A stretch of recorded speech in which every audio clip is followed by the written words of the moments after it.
Welcome to the deep dive. Today we're strapping in for a truly seismic philosophical shift. With a big one. A huge one.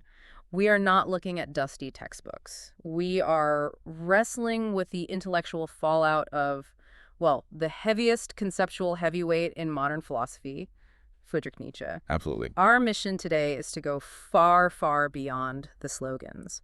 We're going to dissect the very architecture of his thought, the historical roots, the psychological pressure cooker of his life, and the radical, almost terrifying solutions he proposed for a world that he claimed had just killed its own foundational deity. And this deep dive is so crucial because, as you know, Nietzsche is so often reduced to just a few sound bites. What doesn't kill you makes you stronger, that kind of thing. Exactly. Or misinterpreted mottos. Oh, yeah. But his total philosophical project, I mean, it wasn't just about rejecting his single deity. It was this revolutionary attempt to radically unmask the fundamental psychological motives underlying all of Western religion, morality, and philosophy. So not just knocking down one statue. No. We're talking about a total demolition, a philosophical ground zero. Okay, so let's unpack this with what might be the ultimate cultural artifact, one that just perfectly encapsulates the tension of the last, 150 years? I think I know where you're going with it. It's the famous dialectical graffiti that supposedly appeared on a New York City subway wall. The first line, really the declaration of the modern age, read, "God is dead."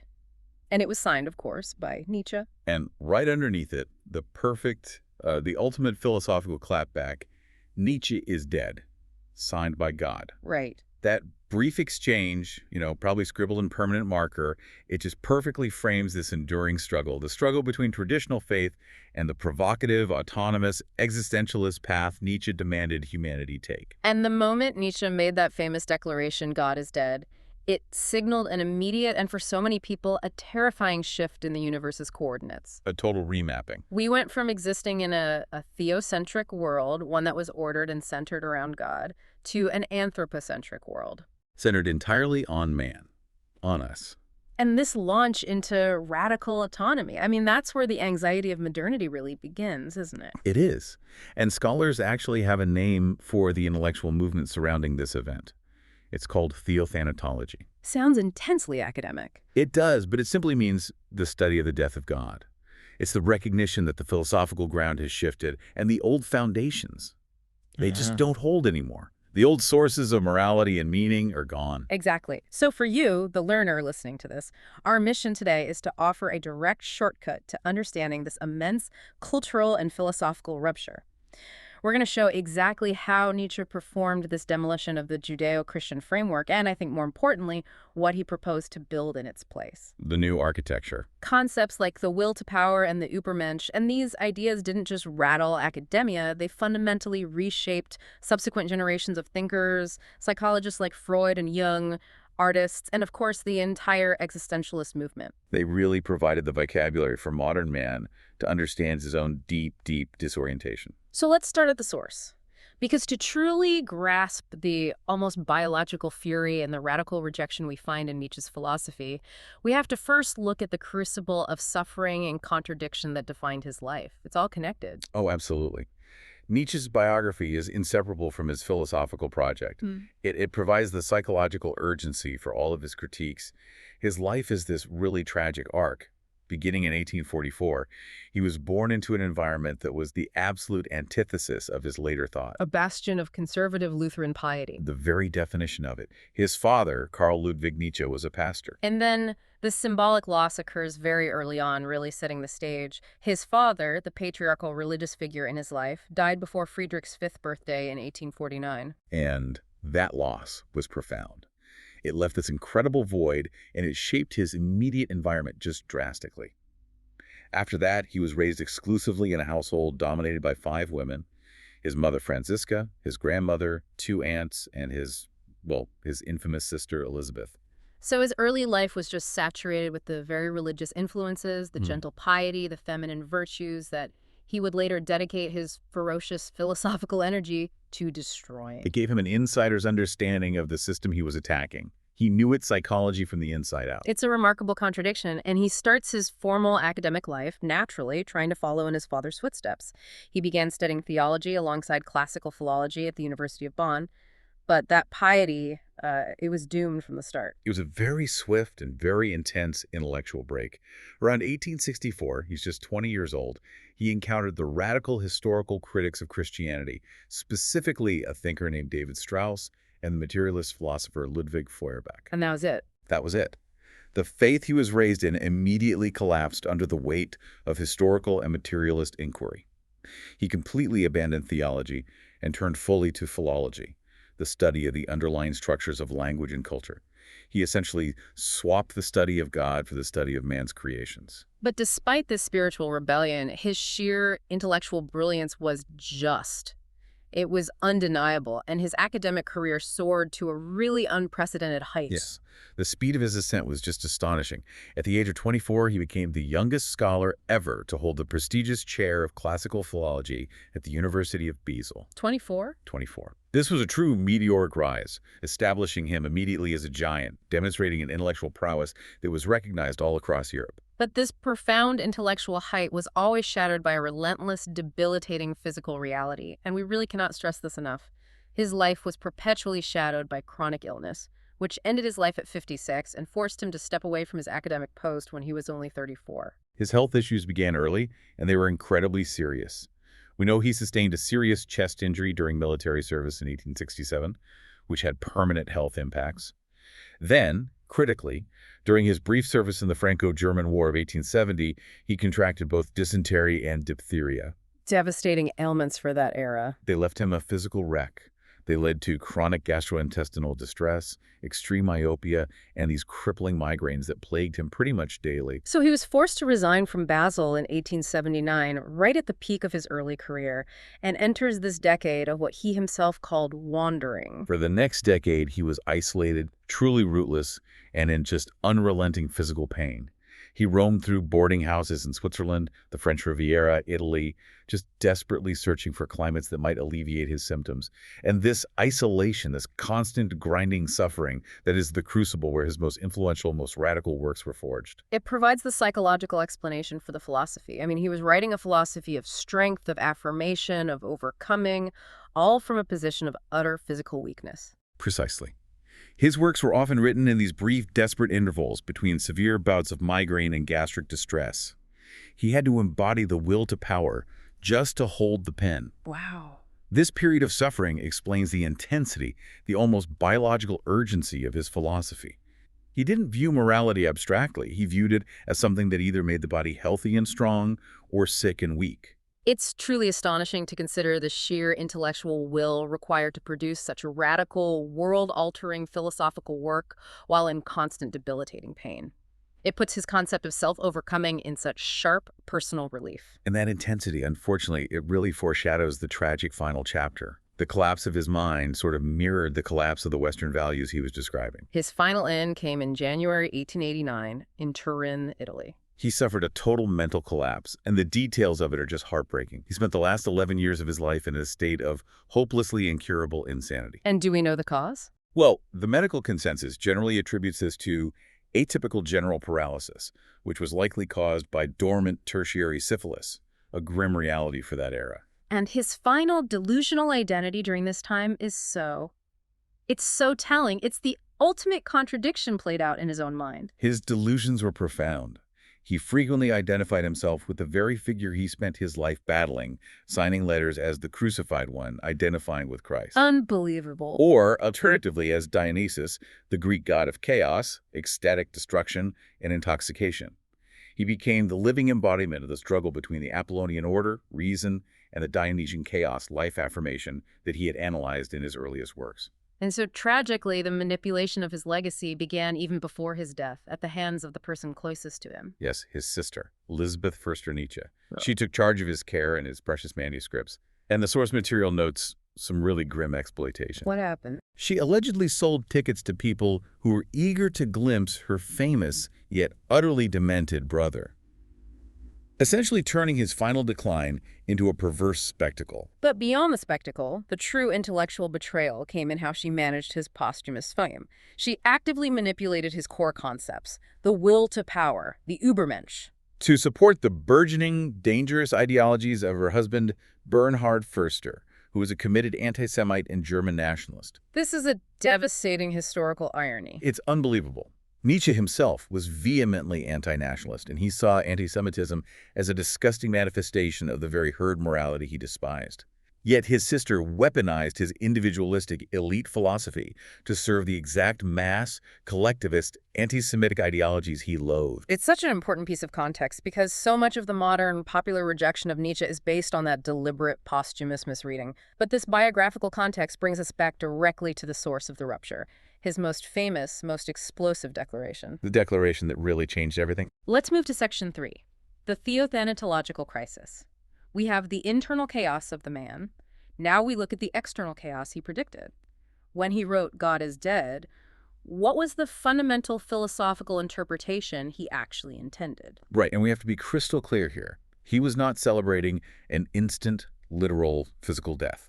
The phrase, which first appears in the Gay Science, is an announcement. It's a cultural diagnosis. So what was the diagnosis? It meant that the Judeo-Christian concept of God had ceased to be a viable or authoritative source of received wisdom or moral direction for modern Western civilization. God is simply unbelievable. So the belief system that anchored European civilization for 2 millennia, it failed. It just collapsed under the weight of scientific progress, the rise of historical criticism, and simple intellectual honesty. And the consequence of that intellectual loss is immediately terrifying.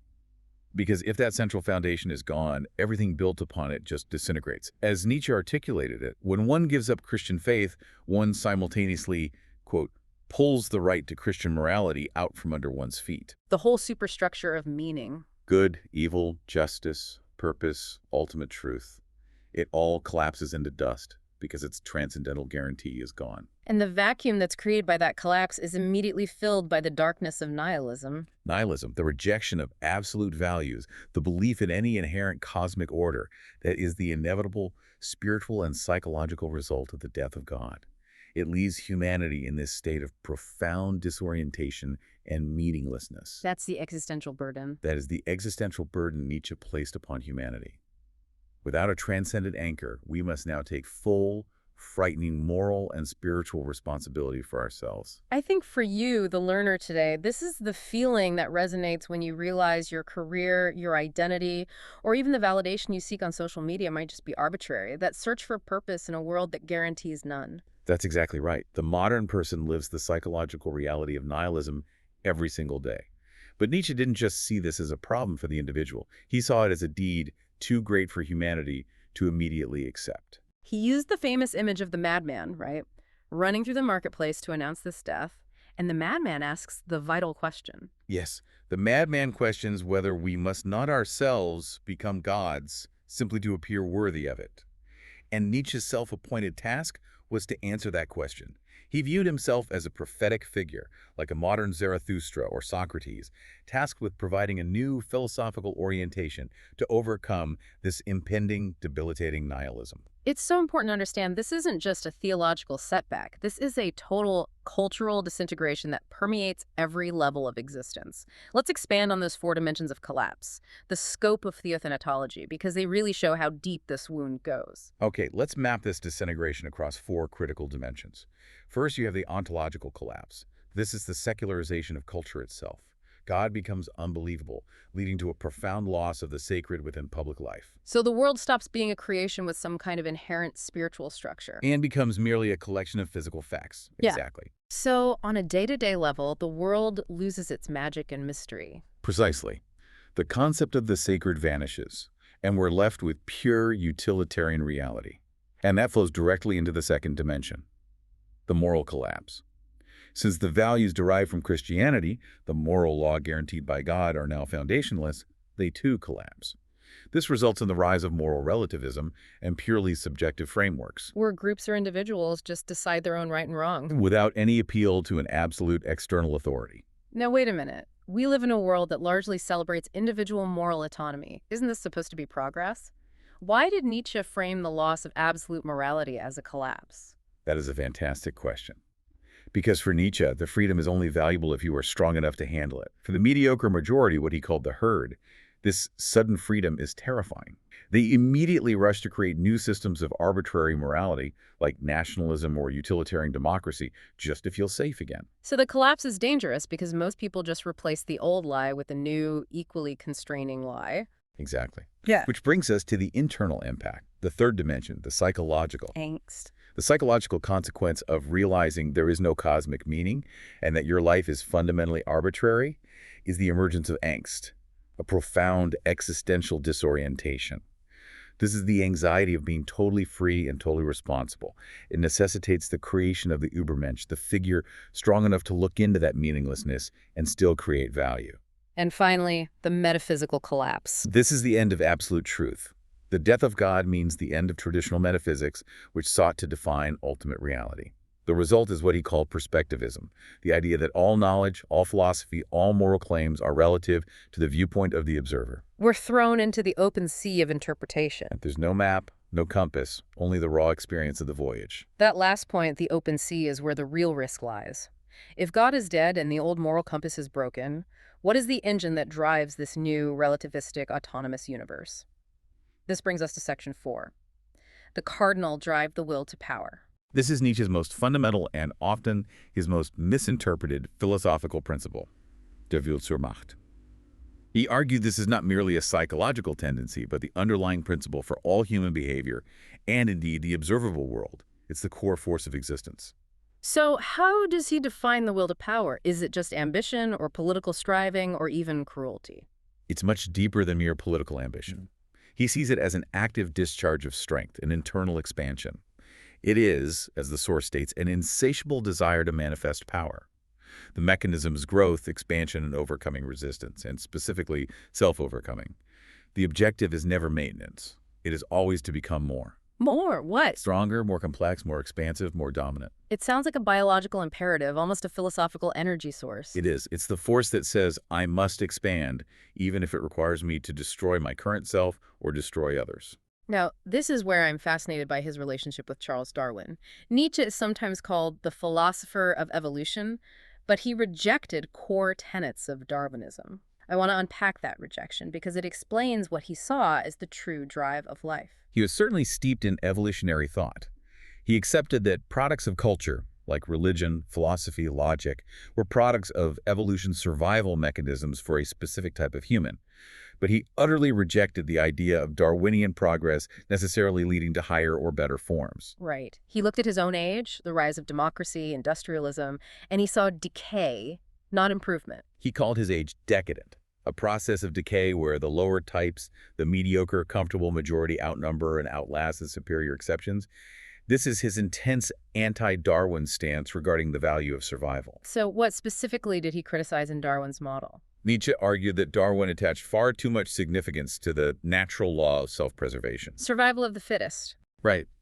He believed that simple survival cannot save the phenomena of nature. If the primary drive of life were merely to survive, life would be passive, reactive, and ultimately boring. It would seek comfort and equilibrium. But Nietzsche insisted life is active and inherently explosive. Exactly. For Nietzsche, life is fundamentally active. The will to live is secondary to the will to exert power. The power to create new, sometimes unstable forms often brings death, not just life. Think of a revolutionary artist or a daring scientist who sacrifices health and safety for a new idea. That's will to power, not self-preservation. Precisely. His analysis argued that self-preservation is merely an indirect and infrequent consequence of the true cardinal drive, which is the will to power, the desire to increase and overcome. It feels like the philosophical basis for risk-taking and revolutionary action. I'm fascinated by the real-world applications of this drive. You mentioned the corporate pyramid, but what other cultural structures reveal the will to power at work? Oh, we see it everywhere. There is a striving for mastery. In art, the will to power manifests as the drive to create a new aesthetic, to shatter old conventions, even if the public rejects it. It's the artist striving to impose their interpretation of reality onto the world. And in business. In the corporate structure you mentioned, the drive is pure growth. A company is only considered successful as long as it grows. If it enters a passive maintenance mode, just seeking self-preservation, it effectively begins to liquidate. That logic applies to individuals. Stagnation is decay. It strips away any romantic notion of nature being clean or equitable. It's just a fundamental brutality. Nature, in Nietzsche's view, is fundamentally wasteful and dirty, defined entirely by the will to overpower. Look at the sheer overwhelming excess of life in the jungle, the proliferation of seeds, the brutal competition. One life is always lived at the expense of another. For there to be a creator, there must be a destroyer. For there to be a conqueror, there must be a conquered. The universe is not a cozy democracy. It is a battleground of competing wills. And this leads directly to his blistering moral inversion critique. He must have seen Christianity as the ultimate anti-life philosophy. Absolutely. He complained that Christianity inverted the natural, expansive order by making meekness a quality of the conquered, the weak, a transcendent virtue. Conversely, it made boldness or assertion the quality of the conqueror, a sin. And this, he argued, systematically stifles the spontaneous, aggressive, expansive, form-giving forces that provide new direction and interpretation to life. Exactly. So the absolute moral rules imposed by religion are dehumanizing because they deny this most fundamental biological drive, the desire for power and dominance. They make you sick. And that concept of sickness is key. For Nietzsche, morality isn't about God's law, it's about physiology. A morality that promotes weakness, self-denial, and pity makes the human species physiologically weak. It elevates the sick over the healthy, the resentful over the affirmative.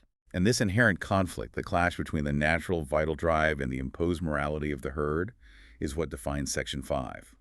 The moral divide, the famous split between master morality and herd morality. This distinction is the engine of his moral philosophy. We have to start with what he calls herd morality or slave morality because it is the target of his fiercest attacks. It absolutely is. What are its origins? Where does it spring from? It originates, he argued, in ressentiment, a deep-seated French term that means more than just resentment. It's a kind of impotent spite of the weak. So it comes from the meanest and lowest elements of society. The oppressed, the physically weak, and those lacking the confidence and strength to assert their individual will. It is fundamentally driven by fear, fear of the stronger, fear of the unknown, and a craving for security in the collective. So the values that herd morality elevates are entirely defensive. They're designed to alleviate pain and affliction. Precisely. Pity, humility, selfless kindness, patience, equality. These are values that seek to level the playing field, making life easier and safer for the weak and mediocre. Nietzsche saw this as philosophically aligned with systems like utilitarianism, which seeks the greatest good for the greatest number. But for Nietzsche, that focus on the greatest number is an act of sacrificing the superior few for the comfort of the mediocre many. It is the will of the weak made into law. And his critique of those who embrace it is brutal. He describes them as mindless like cattle or sheep, seeking refuge and security in the flock. He saw herd morality as a seduced lie. A seduced lie, because it denies the natural, expansive biological instincts required for strength and greatness. It is fundamentally an anti-life philosophy that preaches the triumph of the common denominator. Okay, now let's flip the coin to master morality or noble morality. Where does this strength originate, and what does it value? This is the morality of the strong, the nobility, the aristocratic humanists. Historically, Nietzsche found this among the barbarians, the original conquerors, those who possessed the psychic and physical strength to exercise their will without apology or regret. So the core drive here is completely internal, autonomous, and self-directed. Absolutely. It is about individual assertion of nobility and glory, fueled relentlessly by the will to power. The master is a creative self-legislator. He doesn't look for external validation. The authentic master believes he creates his own values, and he is his own judge. He seeks glory by tackling rigorous tasks. Rigorous tasks that actively increase his strength, his complexity, and spiritual depth. I have to interject here, though, and play devil's advocate. This sounds dangerously close to simply justifying cruelty and straightforward tyranny. How does Nietzsche morally distinguish his noble conqueror from a destructive tyrant who merely enjoys inflicting pain? That is a crucial question, and it addresses the complexity of Nietzsche's individualism. For the true master, the goal is self-overcoming and the creation of value, not merely the infliction of pain for pleasure. The destruction that occurs is often a side effect of creating something new, the necessity of clearing the ground. So it's not destruction for destruction's sake. No. A tyrant uses power to exploit and maintain a parasitic status quo. The noble man uses power to create something transcendent that never existed before. The noble man has an internal standard of honor that he applies only to himself, which demands greatness and integrity. That distinction, internal honor versus mere exploitation, is subtle but essential to his argument, and his definition of evil in this framework removes the religious connotation entirely. To the noble patrician, evil is not a religious or cosmic category, it is a social and aesthetic one. It is that which is vulgar, plebeian, pedestrian, and weak. It's a dismissal of the mediocre. Exactly. The master is the affirmation of life's inherent hierarchy and vitality. The slave is the denial of life through resentment and leveling. The ultimate disaster for Europe, in Nietzsche's view, was the successful inversion, the triumph of the herd. It led to the decay of the human species by systematically subverting natural instincts over centuries. By declaring the desire for power, assertion, and dominance sinful, Christianity, as the institutionalized form of herd morality, attempted to stifle everything that is most natural and vital to mankind. It created men who are afraid to say yes to life. He saw it as a movement that forced us to love our enemies, whereas nature requires that we hate our enemies because they are necessary obstacles to the exercise of our individual will. Exactly. You become stronger by overcoming a powerful enemy, not by pitying them. So the master faces his enemies with respect because they are worthy adversaries that challenge him to grow. Yes, whereas the slave, fueled by resentment, seeks only to weaken his enemies through moral judgment and collective guilt. So the collapse is complete. The will to power is the driving force. And we know the path is master morality. The final pressing question is, what is the end goal? What do we become in this godless, autonomous world? This leads us to section 6, the path forward, the Übermensch and eternal recurrence. The Übermensch, often translated as Superman or Overman, is Nietzsche's psychological and spiritual solution to the catastrophe of nihilism.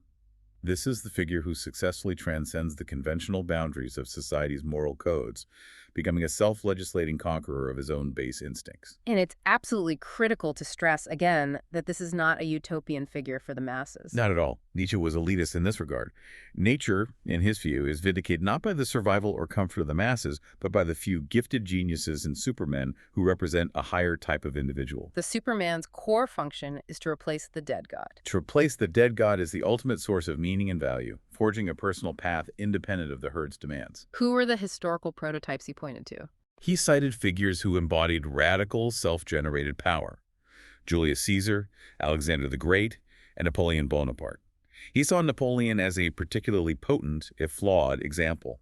He called him a terrible anachronism in a modern, democratic, and decadent age. A synthesis of monster and Superman. A personified will to power whose sheer existence defied the leveling instincts of the age. And the defining characteristic of the Superman is what he called dialectical courage.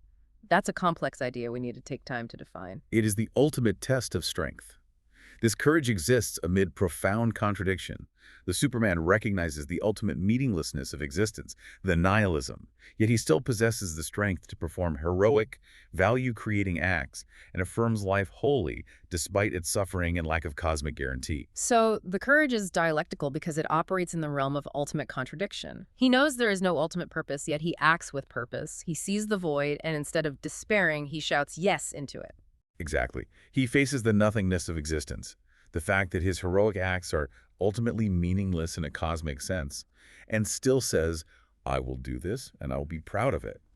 He sublimates all conflicting drives, his suffering, his ambition, his knowledge of the void, into a unified whole, which allows him to transcend the human, all-too-human state. And crucially, the Superman must maintain an earthly loyalty. He must reject all superterrestrial hopes, focusing entirely on the meaning of the earth and the physical body. There is no escaping this life for a better one. Which brings us to the ultimate litmus test for the Übermensch, the concept that binds his entire philosophy together: eternal recurrence. This is often the most daunting of Nietzsche's concepts, and it sounds almost cosmological. Let's break down the thought experiment. It is the ultimate test of existential affirmation. The thought experiment is this: what if a demon approached you in your loneliest hour and told you that you would live this exact same life in every single detail, every joy, every success, every failure, every moment of suffering, over and over again an infinite number of times? That is the philosophical equivalent of asking, do you love your life right now enough to relive it forever? Precisely. And the critical point is that this recurrence includes all the suffering and all the shame. If you cringe at the thought, it means you have lived a life driven by regret, or worse, a life driven by the hope of escape to a better world, a transcendental hope.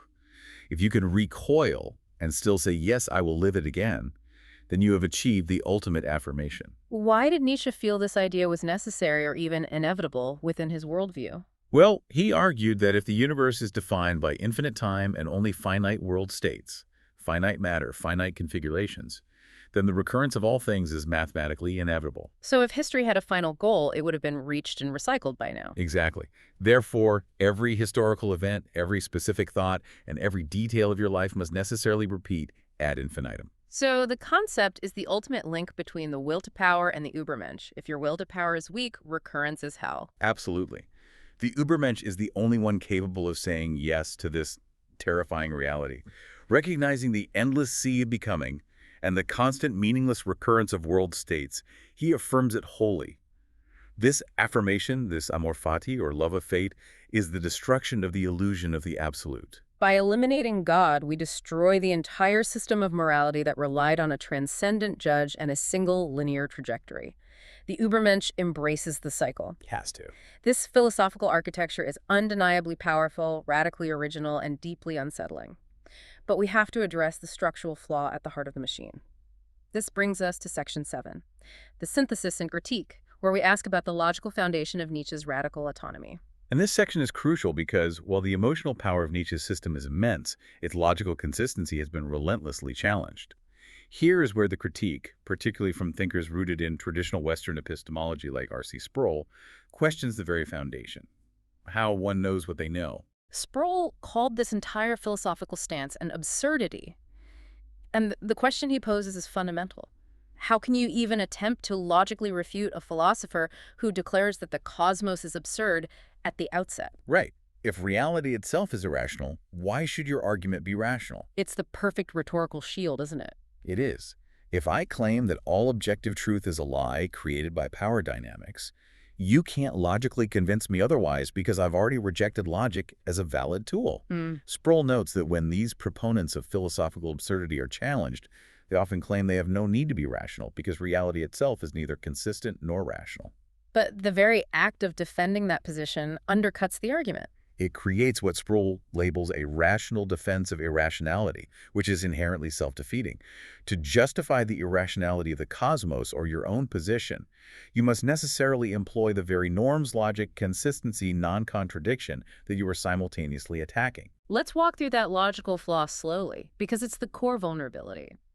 If the claim is all truth is subjective and the universe is irrational, for that claim to be taken seriously as a philosophical position, it has to present itself as a logically consistent statement. Exactly. But if the statement, all truth is subjective, is true in an absolute sense, then the statement itself is objective truth, which immediately contradicts the premise. It's a classic logical trap. The statement, truth does not exist, is itself an assertion of truth.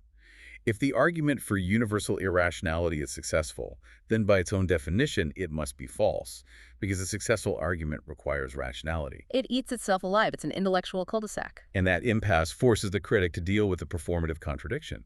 Sproul often used a simple but illustrative anecdote in his debates, the microphone anecdote, to highlight this contradiction. Oh, I love this anecdote. How did he set it up? So Sproul would be faced with a proponent of absurdity who stated their position, usually involving a complex, nuanced explanation of why logic fails. Sproul would then hand back the microphone and politely ask the person to state their position again, but this time more loudly. What's the subtle point he was making there? The point is that proponents of absurdity want to be regarded as cogent defenders of absurdity. They want the audience to logically understand, follow, and appreciate their position. They need rational people to listen to their argument for irrationality. They take offense if they are dismissed. Exactly. They're dismissed as simply absurd proponents of absurdity just making noises, which Sproul argued is truly a fool's errand. If the alternative to a rational cosmos is this self-refuting logical impasse, the critic believes they have successfully made the case for some form of foundational rationality merely by demonstrating the logical failure of the alternative. So Nietzsche's philosophy, despite its immense cultural power, might be fundamentally ungrounded. It relies on the very logical structures it seeks to tear down in order to communicate its destructive message. And this brings us back to his biography. His life, that arc from pastoral piety to syphilitic insanity, serves as a grim metaphor for the cultural transition he described. The collapse of the old order into moral darkness, followed by a desperate, feverish attempt to forge a new Superman from the ashes, an attempt that ultimately collapsed into self-contradiction. And we must conclude by returning to the greatest tragedy of his legacy, the manipulation by his sister Elisabeth, twisting the will to power and the Übermensch into tools for anti-Semitic and Nazi ideology. That is the dangerous consequence of philosophical ambiguity. But we must never forget his original intent was a fiercely individualistic and aesthetic pursuit of excellence and self-overcoming. His critique of herd morality, the relentless human drive toward comfort, security, and utility above all else, remains a truly powerful challenge to the perceived mediocrity of many modern social structures. Ultimately, the choice remains as stark as he presented it. Either accept the self-created meaninglessness of a godless universe and exercise dialectical courage to create personal values, Or retreat to the traditional frameworks that Nietzsche deemed a fatal and seductive lie. the logic of his position, as critics like Sproul suggest, may lead to a self-refuting impasse, yet his profound psychological and moral challenge to Western civilization remains totally unresolved. It's still the central question. So let's synthesize our deep dive into the complex architecture of one of history's most radical thinkers. Okay, we have established that the cultural death of God necessitates the radical revaluation of all values. The engine of this new autonomous world is the will to power, the drive toward expansion and overcoming. The demanded path is master morality, based on internal standards of honor. The goal is the creation of the Übermensch, the conqueror who affirms life, suffering, and the infinite repetition of existence. And as we end, it's vital to reiterate the relevance for you, the listener. Despite Nietzsche's fiercely individualistic and sometimes frightening proposals, his critique of herd morality remains a potent challenge. It forces us to ask, in our democratic, utilitarian age, are we constantly prioritizing comfort and security over the genuine pursuit of greatness and radical self-overcoming? Are we choosing to be cattle simply because it's safer? It's a hard question. And that brings us back to the ultimate confrontation. The irony of the subway graffiti encapsulates the entire issue. God is dead, sign Nietzsche, Nietzsche is dead, sign God. The struggle is eternal, and the verdict is not yet in. So here is the final provocative thought we want to leave you with. In the wake of humanity's Declaration of Independence, the philosophical death of God, can we truly survive that radical autonomy and construct a sustainable system of values? Or is the philosophical and moral shadow of God still looming inevitably over the caves of human thought, reminding us that any system built upon a foundation of total irrationality is destined to collapse, requiring a constant, exhausting, and possibly futile performance of will? It's a question that has haunted philosophy for over a century, and one that every modern person living in the chaos he predicted must answer for themselves.